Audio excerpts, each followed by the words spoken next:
हरियाणा सरकार ने शिक्षा विभाग के 7 वर्गों के कर्मचारियों के लिए मॉडल ट्रांसफर नीति को बरकरार रखने का फैसला लिया है। इस नीति के तहत शिक्षकों को 10% अतिरिक्त वेतन भी मिलेगा। यह कदम कर्मचारियों की कार्य क्षमता बढ़ाने और पारदर्शिता लाने की दिशा में उठाया गया है। अब हरियाणा के सरकारी स्कूलों में शिक्षक बिना अनुमति फेनर लोन नहीं ले पाएंगे। शिक्षा विभाग ने नया आदेश जारी किया है, जिसके तहत शिक्षकों को पहले ऑनलाइन अनुमति लेनी होगी। अगर बिना अनुमति छुट्टी ली गई तो अनुशासनात्मक कार्रवाई की जाएगी। गुरुग्राम में बिजली से जुड़ी शिकायतों को लेकर उपभोक्ता परेशान है। टाटा कंपनी समय पर काम पूरा नहीं कर रही, जिससे उपभोक्ताओं को दिक्कतों का सामना करना पड़ रहा है। बिजली निगम की छवि भी इससे प्रभावित हो रही है और लोगों में आक्रोश बढ़ रहा है।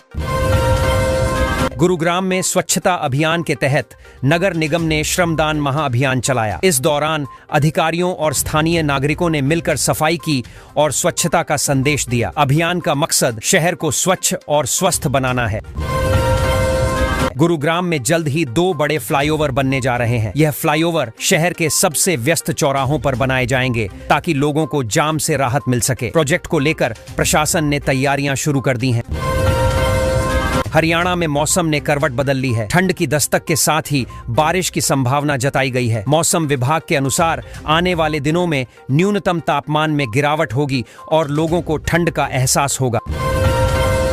आईपीएस पूरण कुमार की मौत के मामले में उनका परिवार अब तक न्याय की मांग पर अड़ा है। उनकी पत्नी ने पोस्टमार्टम कराने से इनकार कर दिया और कहा, जब तक न्याय नहीं मिलेगा तब तक दाह संस्कार नहीं होगा।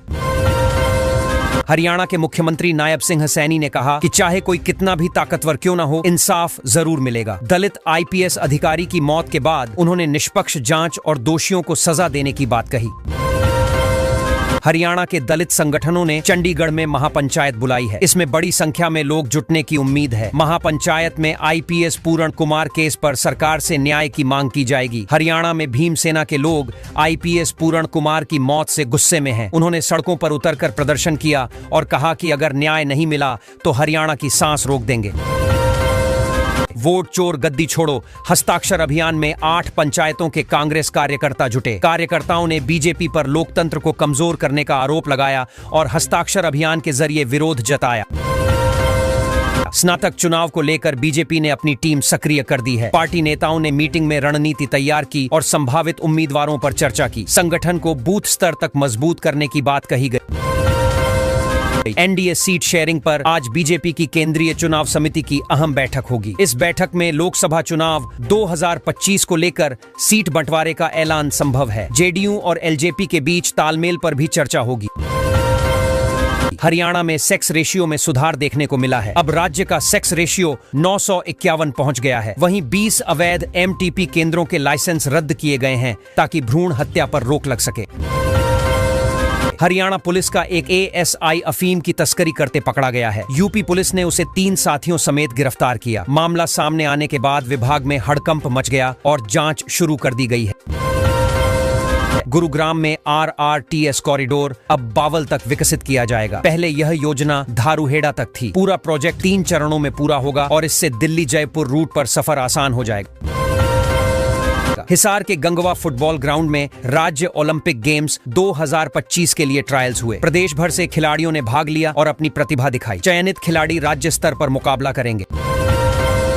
गुरुग्राम पुलिस ने देश की पहली चालान भरने की कियोस्क मशीन मॉल में लगाई है। अब शॉपिंग करने आए लोग मौके पर ही ट्रैफिक चालान भर सकेंगे। यह कदम डिजिटल सुविधा बढ़ाने की दिशा में अहम माना जा रहा है।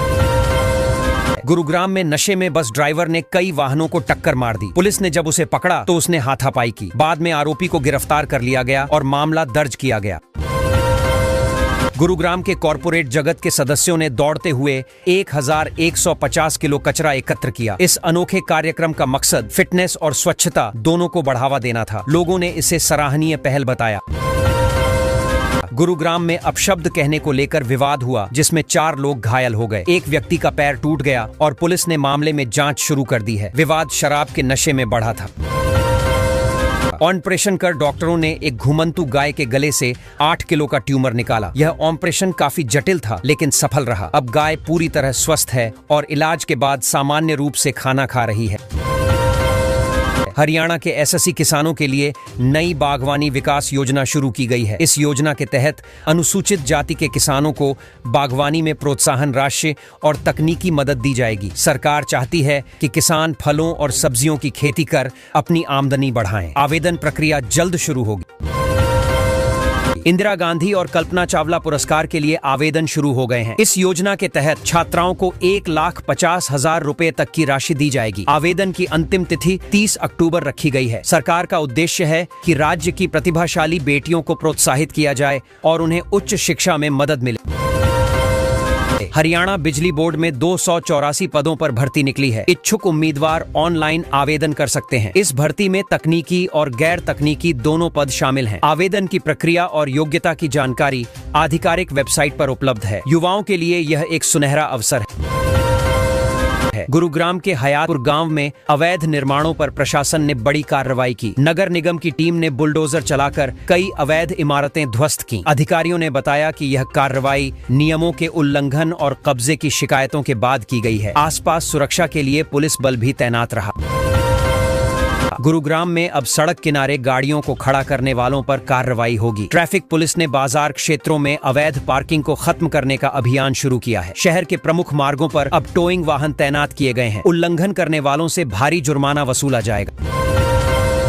मानेसर के 2 गांवों में जल भराव की समस्या खत्म करने के लिए जीएमडीए ने 36 करोड़ रुपए का एसटीपी प्लांट बनाया है। यह प्लांट गंदे पानी की निकासी कर आसपास के इलाकों को बाढ़ से बचाएगा। अधिकारी बोले, अब गांवों में जल जमाव की स्थिति नहीं बनेगी।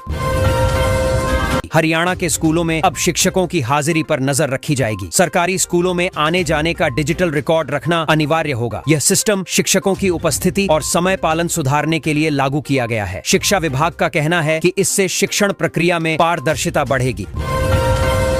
अरावली क्षेत्र में प्रस्तावित हरियाणा सरकार के जंगल सफारी प्रोजेक्ट पर सुप्रीम कोर्ट ने रोक लगा दी है। कोर्ट ने कहा कि इस परियोजना से पर्यावरण को नुकसान हो सकता है। राज्य सरकार से जवाब भी मांगा गया है। पर्यावरण प्रेमियों ने इसे बड़ी राहत बताया।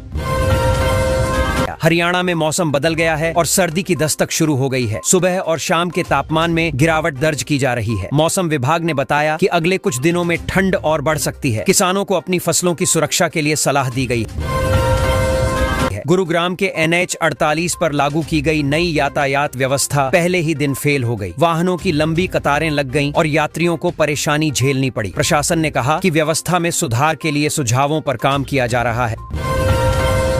डीजे बंद कराने गई पुलिस टीम पर भीड़ ने हमला कर दिया। घटना गुरुग्राम की है, जहां लोगों ने पुलिस की ERV गाड़ी पर पथराव किया। कई पुलिसकर्मी घायल हो गए। आरोपी फरार हैं और पुलिस ने केस दर्ज कर जांच शुरू कर दी है।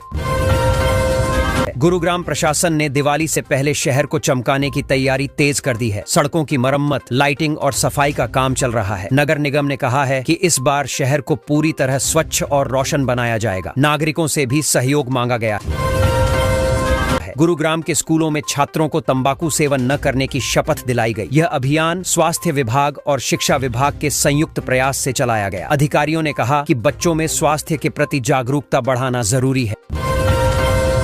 हरियाणा में पराली जलाने की घटनाओं में 50% की कमी दर्ज की गई है। पर्यावरण विभाग ने बताया कि किसानों को वैकल्पिक उपायों के लिए प्रेरित किया गया है। मशीनों और सब्सिडी की मदद से यह सुधार संभव हुआ है। केंद्र सरकार ने भी हरियाणा की सराहना की है। हरियाणा सरकार ने दयालु योजना के जरिए गरीब परिवारों को आर्थिक सुरक्षा देने का बड़ा कदम उठाया है। इस योजना के तहत जरूरतमंद परिवारों को आपात स्थिति में आर्थिक सहायता दी जाएगी, ताकि उन्हें अचानक आने वाली परेशानियों में सहारा मिल सके। सरकार का कहना है कि यह योजना सामाजिक सुरक्षा के क्षेत्र में एक नई मिसाल बनेगी। हरियाणा के स्वास्थ्य मंत्री ने बड़ी घोषणा की है। राज्य के चुनिंदा सरकारी अस्पतालों में अब मरीजों को मुफ्त स्वास्थ्य सेवाएं उपलब्ध कराई जाएंगी। इनमें जांच, दवाइयां और कुछ उपचार शामिल होंगे। सरकार का कहना है कि इसका उद्देश्य गरीब और मध्यम वर्गीय लोगों को राहत देना है, ताकि इलाज का खर्च उनके लिए बोझ न बने। हरियाणा में ठंड ने दस्तक दे दी है। राज्य के 5 शहरों का तापमान 18 डिग्री से नीचे पहुंच गया है। मौसम विभाग के मुताबिक आने वाले दिनों में सुबह और रात के तापमान में और गिरावट दर्ज होगी। वहीं किसानों को सलाह दी गई है कि वे रबी फसलों की बुवाई की तैयारी समय पर करें। हरियाणा सरकार ने शिक्षा विभाग में बड़ा फैसला लिया है। प्रदेश के 28 राजकीय महाविद्यालयों को अब नए प्राचार्य मिल गए हैं। इससे कॉलेजों में लंबे समय से चल रही प्रशासनिक दिक्कतें खत्म होंगी। नए प्राचार्यों की नियुक्ति से कॉलेजों में पढ़ाई और प्रशासनिक कार्य दोनों बेहतर तरीके से चल सकेंगे। हरियाणा सरकार ने ग्रामीण क्षेत्रों में स्वास्थ्य सुविधाओं को सुदृढ़ करने के लिए नई सौगात दी है। जींद जिले के बराड़खेड़ा गांव में नया उप स्वास्थ्य केंद्र बनाया जाएगा। इसके बनने से आसपास के गांवों को इलाज की सुविधाएं नजदीक ही मिलेंगी। इससे मरीजों को शहरों तक जाने की जरूरत कम होगी और प्राथमिक इलाज तुरंत मिल सकेगा।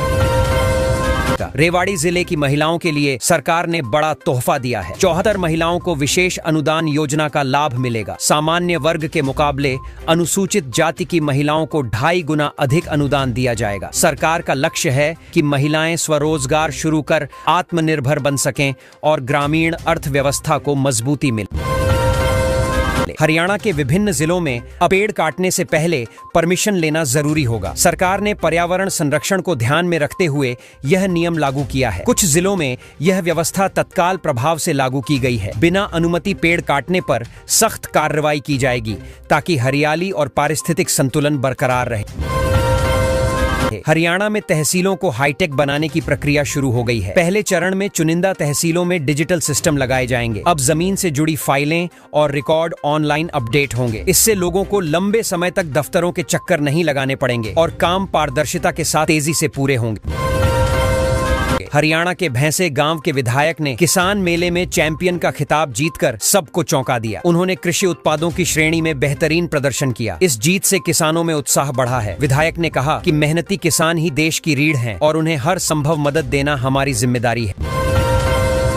गीता जयंती महोत्सव इस बार खास होने वाला है। हरियाणा में पहली बार संत रामभद्राचार्य अपने प्रवचन देंगे। कुरुक्षेत्र में होने वाले इस आयोजन की तैयारियां जोरों पर हैं। राज्य सरकार ने इस कार्यक्रम को अंतर्राष्ट्रीय स्तर पर प्रमोट करने का फैसला किया है ताकि अधिक से अधिक श्रद्धालु इसमें शामिल हो सके।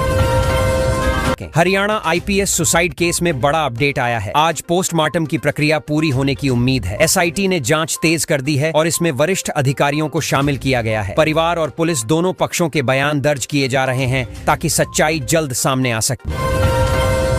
आईपीएस सुसाइड केस पर अब राजनीति भी तेज हो गई है। भाजपा नेता अरुण चतुर्वेदी ने कांग्रेस पर निशाना साधते हुए कहा कि ऐसे संवेदनशील मामले पर राजनीति नहीं की जानी चाहिए। उन्होंने कहा कि जांच एजेंसी को निष्पक्ष तरीके से काम करने दिया जाए और किसी भी तरह का राजनीतिक दबाव नहीं बनाया जाना चाहिए। हरियाणा के डीजीपी को हाई कोर्ट ने अवमानना नोटिस जारी किया है। कोर्ट ने कहा है कि पहले दिए गए आदेश का पालन क्यों नहीं किया गया। मामले में अगली सुनवाई की तारीख तय कर दी गई है। अगर जवाब संतोषजनक नहीं मिला तो सख्त कार्रवाई हो सकती है। यह मामला पुलिस प्रशासन की कार्यप्रणाली पर सवाल खड़ा करता है। हरियाणा के कई अस्थायी स्कूलों को लेकर शिक्षा विभाग ने अहम फैसला लिया है। 1032 अस्थायी स्कूलों को एक्सटेंशन जारी करने के निर्देश दिए गए हैं। इससे छात्रों की पढ़ाई प्रभावित नहीं होगी और शिक्षकों को भी राहत मिलेगी। सरकार ने कहा कि स्कूलों की मान्यता प्रक्रिया जल्द पूरी की जाएगी। स्कूलों में अब स्टाफ के आवागमन पर सख्त निगरानी रखी जाएगी। हर कर्मचारी को आने जाने की एंट्री मूवमेंट रजिस्टर में दर्ज करनी होगी। शिक्षा विभाग का मानना है कि इससे समय की पाबंदी और अनुशासन दोनों बेहतर होंगे। नियम तोड़ने वालों पर कार्रवाई की जाएगी ताकि स्कूलों में व्यवस्था मजबूत रहे। गुरुग्राम में ट्रैफिक चालान भरने के लिए देश का पहला क्यूआर कोड आधारित कियोस्क शुरू किया गया है। अब लोग लाइन में लगने के बजाय आसानी से क्यूआर स्कैन कर चालान जमा कर सकेंगे। इस नई व्यवस्था से समय बचेगा और ट्रैफिक विभाग की कार्यप्रणाली भी डिजिटली बेहतर होगी। गुरुग्राम नगर निगम ने बड़ी कार्रवाई की है। एम्बियंस आइलैंड की 3 प्रॉपर्टीज को सील कर दिया गया है। इन पर नीलामी की तलवार भी लटक रही है। निगम ने यह कदम टैक्स बकाया और निर्माण नियमों के उल्लंघन के चलते उठाया है। इससे शहर में अवैध निर्माणों पर सख्त संदेश गया है। हरियाणा में साइबर ठगों पर पुलिस ने बड़ी कार्रवाई की है। नूंह जिले से 4 साइबर अपराधियों को गिरफ्तार किया गया है जिन्होंने फर्जी विज्ञापनों के जरिए 8 लाख रुपए ठगे थे। पुलिस अब इनके नेटवर्क का पता लगाने में जुटी है ताकि अन्य पीड़ितों को भी न्याय मिल सके। हरियाणा के अधिकारी इन दिनों डिप्टी चेयरमैन की नाराजगी झेल रहे हैं। उन्होंने मीटिंग में हाजिर न रहने वाले अफसरों से कड़ी नाराजगी जताई और पूछा कि उन्हें समय पर आने में इतनी दिक्कत क्यों होती है। उन्होंने साफ कहा कि सरकारी काम में लापरवाही अब बर्दाश्त नहीं की जाएगी।